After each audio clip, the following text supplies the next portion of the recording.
日嚟到荷蘭最有代表性嘅 supermarket Albert Heijn，我諗呢間應該係荷蘭數一數二有歷史性同埋代表性嘅超市。我哋今日就嚟買啲菜啦，同埋買啲肉。唔得閒去唐人超市啊，好過冇啦。Protein，哇，好貴啊，大佬，點買得落手啊？呢包雞髀最平，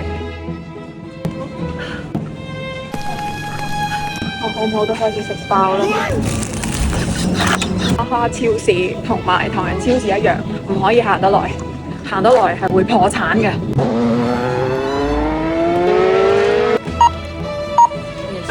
Thank you。